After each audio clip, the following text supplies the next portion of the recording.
Hello friends, I, JC Apurva Rawal, JCI Vadodara Sanskari Nagari, President 2020. We are fighting against Corona, and for that, during JC Week celebration, we organize one small and to the point session on immunity boosting.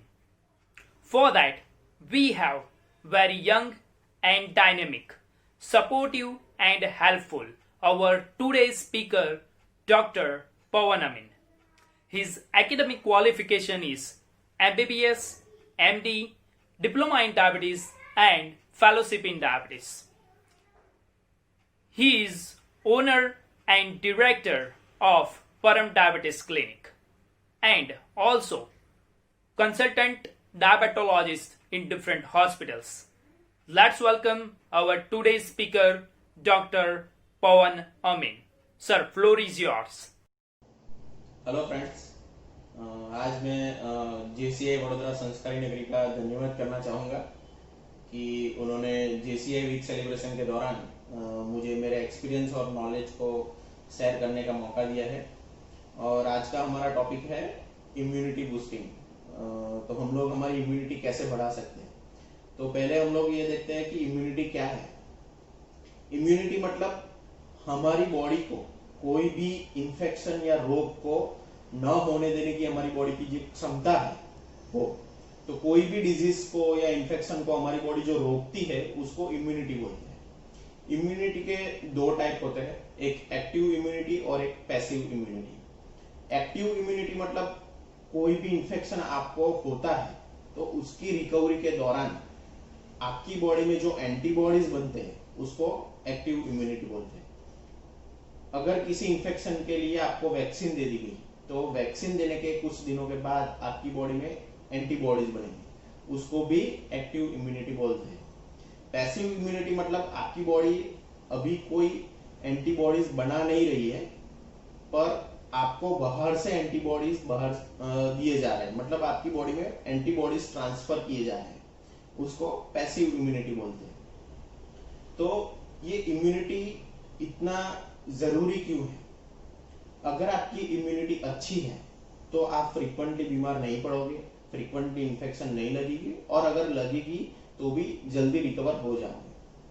अगर आपकी immunity कम है और अच्छी नहीं है तो आपको frequently infection लग जाएगी और रिकवरी में भी टाइम लगेगा, कई बार सीरियस इंफेक्शन भी हो सकती है। तो ऐसे कौन से फैक्टर्स हैं कि जो जिसके ऊपर इम्यूनिटी डिपेंड करती है? तो पहला फैक्टर है स्ट्रेस। कोई भी स्ट्रेस, मेंटल स्ट्रेस हो, फिजिकल स्ट्रेस हो, अगर वो ज्यादा लिया जाए तो इम्यूनिटी कम होती है। एक्सेसिव एक्सरसाइज की जाए तो भी उससे इम्यूनिटी कम हो जाती है। एक्सरसाइज करनी है पर उसकी एक रीत है, कितने टाइम तक करनी है, कैसे करनी है, रेगुलर करनी है, बराबर, तो उससे आपकी इम्यूनिटी बनी रहेगी। दूसरा पॉइंट है डाइट। अगर आपका डाइट पुअर है, मतलब आप जो हेल्दी डाइट बोलते हैं वो अगर नहीं ले रहे हो, मतलब आपकी डाइट में ग्रीन लीफी वेजिटेबल्स नहीं है, प्रोटीन्स नहीं है, अगर आप फास्ट फूड खा रहे हो ज्यादा, ब्रेड, पाव, वो सब ज्यादा खा रहे हो तो आपकी इम्यूनिटी कम हो। आपके डाइट के अंदर हरी सब्जियां और जो मसाले बोलते हैं हम लोग, हल्दी है, अदरक है, ओनियन है, गार्लिक है, वो सब होना चाहिए कि जिससे आपकी इम्यूनिटी बनी रहे। और कोई एक ही टाइम पे ज्यादा खाना नहीं खाना है, थोड़ा थोड़ा खाना थोड़े थोड़े टाइम पे खाता रहना है, मतलब स्मॉल मील्स लेने थोड़े थोड़े टाइम के बाद। तीसरा फैक्टर है सेडेंटरी लाइफस्टाइल। मतलब अगर आपकी लाइफस्टाइल एक्टिव नहीं है, अगर आप बैठे रहते हो, एक्सरसाइज नहीं करते हो, तो भी आपकी इम्यूनिटी कम हो जाएगी। दिन में कम से कम 30 मिनट से 45 मिनट तक आपको एक्सरसाइज करनी चाहिए। एक्सरसाइज करने से आपके लंग्स की कैपेसिटी भी बढ़ेगी और आपकी बॉडी की जो डिफेंस सिस्टम है वो भी मजबूत होगी। तो आपको कोई इंफेक्शन लगेगा या कोई डिजीज होगा तो उसके खिलाफ आपकी बॉडी अच्छे से लड़ पाएगी। और एक फैक्टर है रेस्ट। दिन में 8 घंटे की नींद लेना जरूरी है। अगर छोटे बच्चे हैं तो उनको 10 घंटे की नींद लेना जरूरी है, और वो भी अच्छी क्वालिटी। अच्छी क्वालिटी मतलब कंटिन्यूअस स्लीप होनी जरूरी है। हर 2 घंटे में आप उठ रहे हो तो उसको अच्छी क्वालिटी की स्लीप नहीं बोलेंगे। योगा और प्राणायाम भी एक अच्छा फैक्टर है। योगा और प्राणायाम को इम्यूनिटी बूस्टर बोला गया है। योगा और प्राणायाम करने से आपकी लंग्स की कैपेसिटी बढ़ती है, क्योंकि उसमें सांस अंदर भर के रखते हो फिर बाहर निकालते हो। ऐसी प्रैक्टिस करने से लंग्स की कैपेसिटी बढ़ती है। तो ये जो कोविड सिचुएशन चल रही है उसके अंदर ये बहुत ज्यादा फायदा करेगा। और एक फैक्टर है हमारा एजिंग। अगर आपकी एज ज्यादा है और उसके साथ आपको अगर डायबिटीज, बीपी जैसी बीमारियां हैं तो भी आपकी इम्यूनिटी कम हो सकती है। अगर किसी को डायबिटीज और बीपी है और उसको कंट्रोल में रखा जाए तो इम्यूनिटी बरकरार रहेगी, उसमें प्रॉब्लम नहीं आएगा। और एक फैक्टर है बायोलॉजिकल क्लॉक। हमारी बॉडी का एक बायोलॉजिकल क्लॉक है जो इम्यून सिस्टम को सपोर्ट करता है। बायोलॉजिकल क्लॉक के हिसाब से आपको टाइम टू टाइम खा लेना चाहिए, टाइम टू टाइम उठ जाना चाहिए, टाइम टू टाइम सो जाना चाहिए।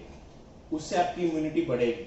कई लोगों की आदत होती है कि वो टाइम पे उठते नहीं है, टाइम पे सोते नहीं है।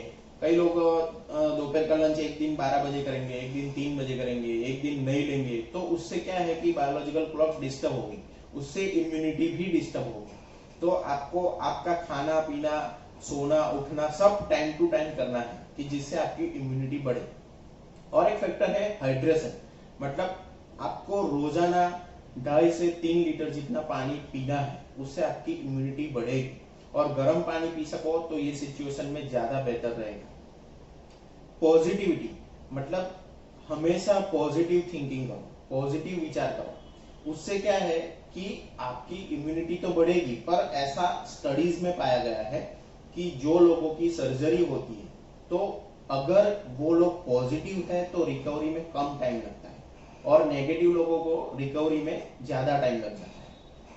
अगर आपको स्मोकिंग और ड्रिंकिंग की हैबिट है तो वो छोड़ देनी चाहिए, क्योंकि स्मोकिंग और एक्सेसिव अल्कोहल ड्रिंकिंग की हैबिट से आपकी इम्यूनिटी को इफेक्ट पड़ता है।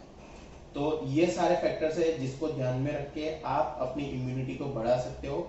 सो आई होप कि ये वीडियो आपको आपकी इम्यूनिटी बढ़ाने के लिए बेनिफिशियल रहेगा।